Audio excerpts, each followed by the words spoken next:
Una feliz noche para todos, bienvenidos, una vez más como es costumbre para hablar desde el enfoque conductista sobre dos temas importantes, sobre el conductismo mediacional y el conductismo contextual. Acompáñanos en este corto espacio para ahondar y profundizar sobre conceptos básicos. Bueno, y les presento el grupo que estará con ustedes el día de hoy acompañándolos en este tema tan interesante. Juliet Suesca, profesional de seguridad y salud en el trabajo y estudiante de psicología.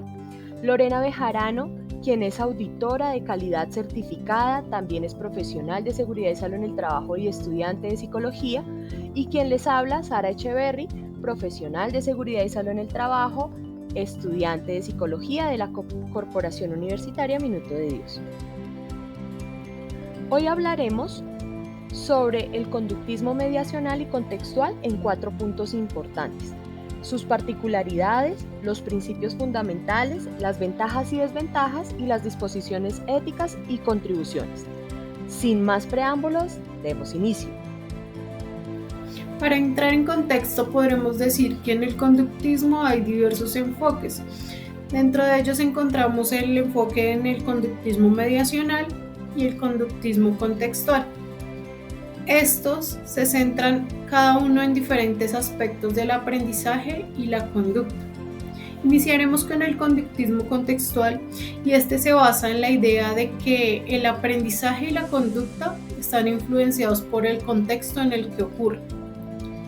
Considera que el entorno físico y social en el que se encuentra una persona tiene un impacto significativo en su comportamiento. Este pone énfasis en el estudio y la comprensión de cómo las características del entorno afectan el aprendizaje y la conducta de una persona. Por ejemplo, considera cómo los estímulos ambientales y las contingencias de reforzamiento pueden moldear o mantener ciertos comportamientos. En cuanto al conductismo mediacional, podremos decir que este es también conocido como el conductismo cognitivo. Y se enfoca más en el papel de los procesos cognitivos internos en el aprendizaje y en la conducta. Este enfoque reconoce que no solo los estímulos externos influencian a una persona en el comportamiento, sino también los procesos mentales internos, como la atención, la memoria, el pensamiento. Este conductismo mediacional sostiene que estos procesos cognitivos internos, mediatizan la relación entre los estímulos y las respuestas de una persona. Un ejemplo de esto es considerar cómo el procesamiento de la información y la interpretación de los estímulos afectan la forma en que una persona responde. En conclusión, mientras que el conductismo contextual se centra en el impacto del entorno externo en el aprendizaje y la conducta, el conductismo mediacional considera además el papel de los procesos cognitivos internos, no solamente el externo, sino también el interno. Ambos enfoques tienen en común su base en el estudio científico de la conducta observable y su énfasis en la importancia de los contextos de aprendizaje para comprender y modificar la conducta humana. Gracias, Juliet, por esos conceptos puntuales que nos nombras y que nos ponen en contexto frente al tema que estamos tratando.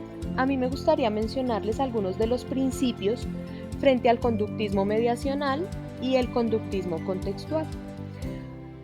Cuando nosotros mencionamos al psicólogo Edward Tolman, él nos da unos principios frente al conductismo mediacional.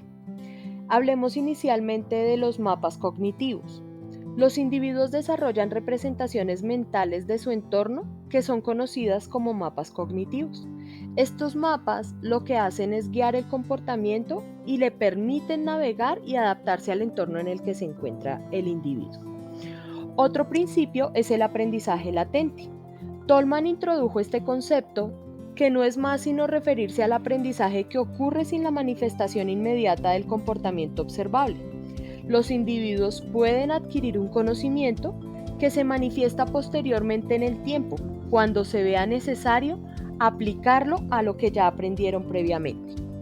Otro principio es la motivación. La conducta está influenciada por factores motivacionales. Tolman argumenta que los individuos actúan de manera orientada hacia las metas y que la motivación juega un papel importante en la elección de los comportamientos que adquieren. Y por último, en cuanto al conductismo mediacional, el principio de expectativas y propósito. Los individuos forman expectativas basadas en experiencias pasadas y estas expectativas afectan las decisiones y comportamientos futuros. La conducta se considera propositiva y dirigida hacia las metas. Y en cuanto a los principios del conductismo contextual, pues hablamos de algunos principios que nos nombra nuestro psicólogo Skinner. Y comencemos hablando del primero de ellos, el principio de refuerzo y castigo. El comportamiento de un individuo siempre será influenciado por las consecuencias que vienen posteriormente a este comportamiento. El refuerzo positivo lo que hace es aumentar la probabilidad de que ese comportamiento se repita, mientras que el castigo disminuye la probabilidad de que esa conducta vuelva a realizarse. El condicionamiento operante, en cuanto a este principio, se precisa que el aprendizaje ocurre a través de condicionamientos que implican asociar el comportamiento a las consecuencias. Los comportamientos seguidos de refuerzo son más probables de que se repitan. Otro principio es el modelamiento por imitación. Este afirma que las personas pueden aprender nuevos comportamientos al observar y copiar haciendo esa actividad. Este proceso se conoce como aprendizaje por imitación o modelamiento. Y por último, el principio de la extinción. En este principio, Skinner nos afirma que si se elimina el refuerzo de un comportamiento que previamente se había reforzado, en algún momento o con algún estímulo, ese comportamiento tiende a extinguirse gradualmente, es decir, a futuro puede desaparecer. Gracias, Aida. Para aportar a la información ya intervenida, hablemos de las ventajas del condicionamiento mediacional a partir de las opiniones de expertos del conductismo a quienes me permito situar a continuación. Mayor énfasis en la cognición. Se reconoce la importancia de los procesos mentales como la atención, la percepción y la memoria en la adquisición y modificación del comportamiento. Albert Bandura nos dice que la cognición desempeña un papel crucial en el aprendizaje y en todas las formas de cambio conductual. En el enfoque individualizado, se valora la individualidad de cada sujeto y se considera que el mismo estímulo puede tener efectos diferentes en personas de forma individual y de manera diferente. Edward Tolman nos dice que cada individuo posee un sistema de representación cognitiva única que influye en su forma de interpretar y responder los estímulos. En la tercera ventaja podemos observar el mayor énfasis en la autorregulación. Aquí se destaca que el papel del individuo es un agente activo en la modificación y control de su propio comportamiento. En este caso, Julian Rotter dice que la autorregulación implica que las personas tienen la capacidad de establecer metas, evaluar su propio desempeño y ajustar su comportamiento en consecuencia. Y por último, mejor comprensión de la complejidad del comportamiento humano. El conductismo mediacional reconoce que el comportamiento humano es influenciado por una variedad de factores internos, pero también externos. Y según Walter Mischel, dice que el comportamiento no solo es una respuesta automática al entorno, sino cíclico y recursivo, donde los procesos cognitivos y emocionales interactúan constantemente. Tendríamos que mencionar también algunas desventajas del conductismo mediacional en comparación al contextual, según los retractores del conductismo. Hablemos entonces del reduccionismo. Tiende a reducir la complejidad del comportamiento humano a procesos puramente cognitivos, ignorando otros factores importantes en el contexto como el social, cultural o emocional en los que se desarrolla también el comportamiento. Segundo, ausencia de la generalización. Este enfoque no tiene en cuenta la generalización del comportamiento, al centrarse solo en las mediaciones cognitivas y en las respuestas aprendidas específicas. No considera cómo se puede transferir y aplicar esas respuestas a diferentes contextos. También ignora la interacción en el entorno. No presta suficiente atención a la relación entre el individuo y el entorno. Se centra en las representaciones cognitivas internas, pero no en cómo el entorno influye en la formación de estas representaciones ni en cómo la interacción con el entorno puede moldear el comportamiento. Tampoco considera las emociones. No tiene en cuenta el papel de las emociones en el comportamiento humano. No considera cómo las emociones pueden influir en la formación de las representaciones cognitivas ni en la producción de respuestas aprendidas. Y por último, falta de énfasis en la experiencia subjetiva. La crítica al conductismo mediacional también señala que este enfoque no tiene en cuenta la experiencia subjetiva del individuo, al centrarse únicamente en las respuestas aprendidas y las mediaciones cognitivas. No considera cómo el individuo experimenta y da sentido a su propia experiencia. El conductismo contextual, conductismo de Watson o cognitivismo también resaltan ventajas que puedo mencionar a continuación. Objetividad. Al centrarse en el estudio de respuestas observables, el conductismo contextual ofrece un enfoque objetivo y científico para comprender el comportamiento humano. No se basa en especulaciones o suposiciones sobre procesos mentales internos, sino en evidencias empíricas. En este caso, Watson afirma que el objeto de estudio de la psicología debe ser el comportamiento observable, ya que los procesos mentales no pueden ser medidos de manera precisa. También está la aplicabilidad. El conductismo contextual se enfoca en el estudio de estímulos y respuestas del entorno, lo que permite su aplicación en diferentes contextos y situaciones. Por ejemplo, puede ser utilizado en el ámbito educativo para desarrollar estrategias de enseñanza efectivas. También está el enfoque sistemático. Los aportes del conductismo contextual han proporcionado un enfoque sistemático para el estudio del comportamiento humano. La teoría de Hull, por ejemplo, establece principios y leyes que permiten predecir y controlar el comportamiento en función de los estímulos presentes en el entorno. En este caso, Hull, como uno de los principales exponentes del conductismo contextual, sostenía que el comportamiento humano podía ser entendido y predecido a través de formulación de principios y leyes basados en la relación de estímulos y respuestas. Y por último, la investigación basada en la evidencia. Los aportantes del conductismo contextual enfatizan la importancia de realizar investigaciones basadas en evidencias científicas. A través de experimentos controlados y observaciones sistemáticas, se busca obtener datos fiables y replicables que respalden teorías conductistas. También con retractores mencionaremos las desventajas. Reduccionismo. Los retractores argumentan que el conductismo contextual tiene una visión reduccionista de la conducta humana.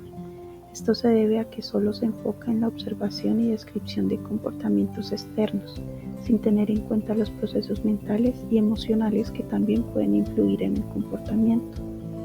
También ignora la cognición. No considera la importancia de los procesos cognitivos en la comprensión y también en la explicación de la conducta.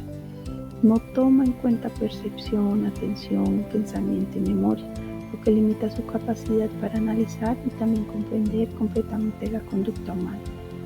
Tampoco considera el aprendizaje simbólico, es decir, que se centra principalmente en el aprendizaje a través de la asociación de estímulos y respuestas, ignorando el aprendizaje simbólico y la capacidad del ser humano para aprender a través de la observación y la imitación de modelos. Simplificación de la motivación.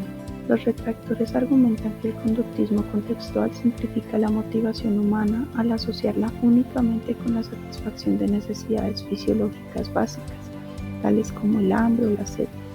No toma en cuenta tampoco motivaciones internas y complejas, como la autotrascendencia o la búsqueda de significado, ni la autorrealización. Y por último, falta de consideración del contexto social. El conductismo contextual no tiene en cuenta el contexto social en el que se produce la conducta. Por tanto, ignora la influencia de las normas sociales, las expectativas culturales y las interacciones sociales y en la forma en la que las personas se pueden llegar a comportar. En cuanto a las implicaciones éticas, puntualmente en el conductismo contextual, hablemos de 3 conceptos básicos. El primero de ellos acerca de la responsabilidad del entorno, y en este se sugiere que el comportamiento es influenciado por el entorno, y esto nos lleva a los conceptos de responsabilidad y culpabilidad en situaciones donde el entorno influye en gran manera. Luego viene en la intervención ambiental. A menudo implica la modificación del entorno para cambiar el comportamiento de una persona. Las implicaciones éticas se centran en cómo se lleva a cabo esta intervención y si se respetan los derechos y la dignidad de las personas. Y por último, la privacidad y el consentimiento.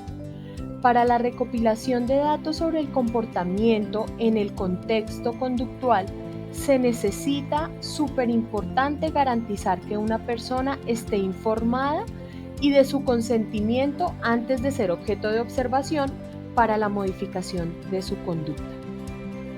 Y en cuanto a las implicaciones éticas en el conductismo mediacional, pues mencionemos inicialmente el respeto a la autonomía. Se presta más atención a la autonomía y a la elección individual. Las implicaciones éticas aquí se centran en respetar la capacidad de las personas para tomar decisiones informadas y autónomas sobre su comportamiento. Luego llega la privacidad mental. En el conductismo mediacional se reconoce la necesidad de respetar la intimidad cognitiva de las personas. Esto plantea preguntas éticas sobre la recopilación y el uso de la información sobre los procesos cognitivos. Y en cuanto al consentimiento informado, algunos métodos utilizados en el conductismo mediacional, como las entrevistas o las pruebas cognitivas, requieren el consentimiento informado de cualquier persona a la cual estemos aplicando las pruebas. Esto implica proporcionar información clara sobre los procedimientos y sus posibles implicaciones.